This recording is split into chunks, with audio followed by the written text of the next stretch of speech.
சர்வதேச அளவில் பரபரப்பாக பேசப்படும் செய்திகள் வலைதளங்களில் பரவலாக விவாதிக்கப்பட்டு வருகின்றன.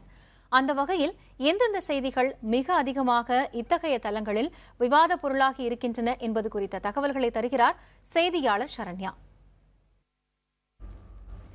சர்வதேச அளவில் இன்னைக்கு சமூக வலைதளங்களில் அதிகமாக கவனிக்கப்பட்ட கார்ட்டூன்ஸ் கருத்து சித்திரங்கள் என்னென்ன அப்படின்னு பார்க்கலாம். முதலில் கலீஜ் டைம்ஸ் ஒரு கார்ட்டூன் வெளியிட்டிருக்கு.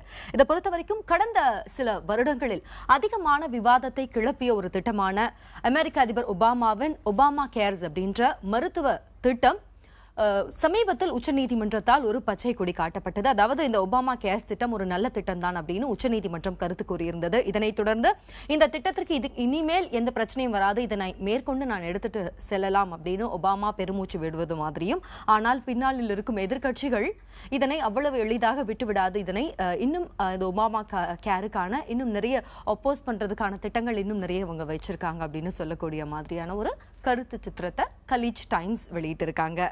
அடுத்ததா சைனா டெய்லி ஒரு முக்கியமான ஒரு கார்ட்டூனை வெளியிட்டிருக்காங்க. இதை பொறுத்த வரைக்கும் இந்த இரண்டு தலைவர்கள் யார் அப்படின்னு பார்க்கும்போது ஈரான் தலைவர் மற்றும் வெனிசுவேலா அதிபர் இரண்டு பேரும் கைகோர்த்து இருக்கிற மாதிரி ஒரு கார்ட்டூனை வெளியிட்டிருக்காங்க. இதுல என்ன விஷயம் அப்படின்னா, சமீபத்தில் ஈரானும் வெனிசுவேலாவும் பரஸ்பர பொருளாதார ஒத்துழைப்பு ஒப்பந்தத்தில் கையெழுத்திட்டு இருக்கு. அதன் படி பார்த்தோம்னா ஈரானை பொறுத்த வரைக்கும் வெனிசுவேலாவுக்கு $500 மில்லியன் அளவுக்கான ஒரு கிரெடிட் லைன் கடன் வரம்ப கொடுத்திருக்கு. சோ அமெரிக்காவை பொறுத்த வரைக்கும் பொது எதிரியான ஈரான் மற்றும் இந்த வெனிசுவேலா ஆகிய இரண்டு நாடுகளும் கைகோர்த்திருக்கும் இந்த விஷயத்தை அமெரிக்கா பின்னாளிலிருந்து கூர்ந்து கவனித்து வருவதாக ஒரு முக்கியமான ஒரு எக்கனாமிக் சிச்சுவேஷனை சைனா டெய்லி கார்ட்டூனா வெளியிட்டு இருக்காங்க. அடுத்தது இன்னைக்கு அதிகமான ஒரு கவனத்தை பெற்றிருக்கும் விஷயம் என்ன அப்படின்னு பார்க்கும்போது நியூஸ்ல மட்டும் கிடையாது, இன்னைக்கு சமூக வலைதளங்களையும் அதிகமான ஒரு கவனத்தை பெற்றிருக்கக்கூடிய ஒரு விஷயம் அப்படின்னா ஒரு எக்கனாமிக் பொருளாதாரம் சம்பந்தமான விஷயம் தான். அப்கோர்ஸ் கிரீஸோட எக்கானமி.